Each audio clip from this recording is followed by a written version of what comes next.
Ready start. देश की राजधानी होने के नाते उम्मीद की जाती है कि दिल्ली में कानून व्यवस्था की स्थिति बाकी जगहों के मुकाबले बेहतर होगी और यहाँ आपराधिक मानसिकता के लोगों के भीतर पुलिस का खौफ होगा। लेकिन अमूमन हर रोज किसी न किसी इलाके में ऐसी खबरें आती हैं जिनसे ऐसा लगता है कि वारदात को अंजाम देने से पहले अपराधी के भीतर शायद कानूनी कार्रवाई का कोई डर नहीं होता।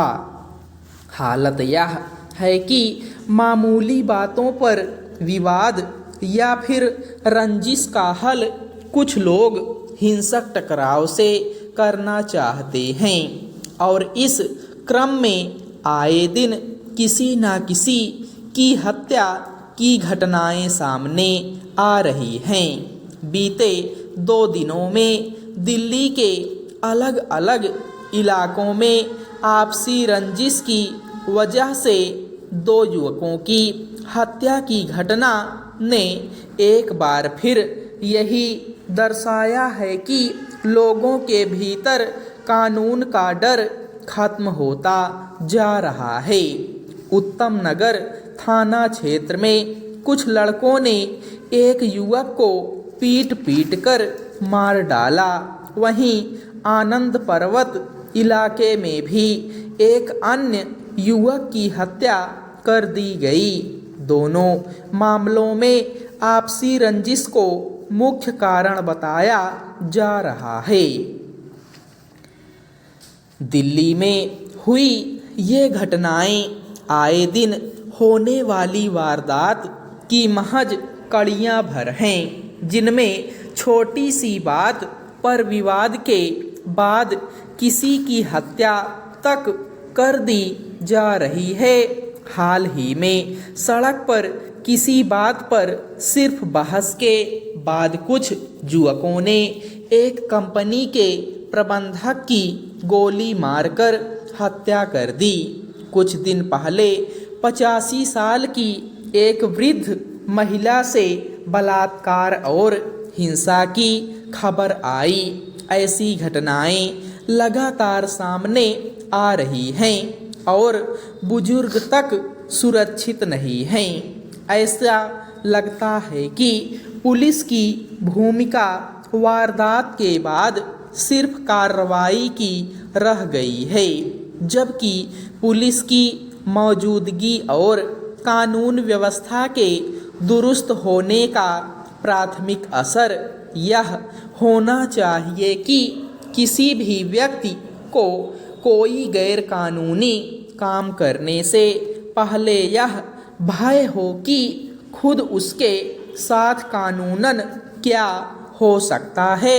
लेकिन आपराधिक प्रवृत्ति या पेशेवर अपराधियों के दुस्साहस की तो दूर, आम लोगों के बीच भी अक्सर ऐसी घटनाएं होने लगी हैं जिनमें किसी मामूली बात पर हुई बहस का अंजाम हिंसक टकराव या फिर हत्या के रूप में हो जाती है।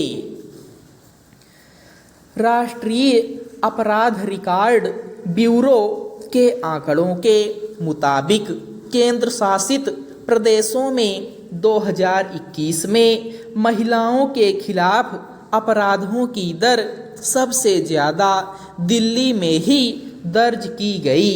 बाकी अपराधों के मामले में तस्वीर इससे अलग नहीं है।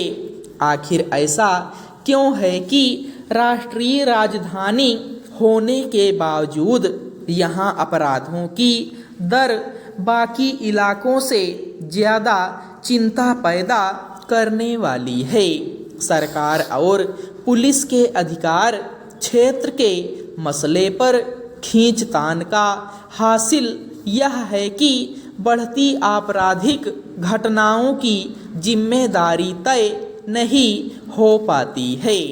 निश्चित रूप से पुलिस की कार्यशैली और उसका प्रभाव ऐसा होना चाहिए कि आपराधिक मानसिकता या फिर आक्रामक बर्ताव वाले किसी भी व्यक्ति के भीतर अपनी मंशा को पूरा करने से पहले एक खौफ काम करे और वह अपराध ना करे, लेकिन जमीनी स्थिति इसके उलट है। दूसरी ओर दिल्ली की स्थानीय सरकार को इस मोर्चे पर शायद अपनी कोई जिम्मेदारी नहीं महसूस होती है। यह ध्यान रखने की ज़रूरत है कि अगले कुछ दिनों में G20 के सम्मेलन की वजह से दिल्ली दुनिया का केंद्र बनने वाली है, इसलिए आपराधिक घटनाओं पर तत्काल लगाम लगाने की ज़रूरत है ताकि दुनिया भर में यहाँ की कानून व्यवस्था को लेकर एक सकारात्मक संदेश जाए।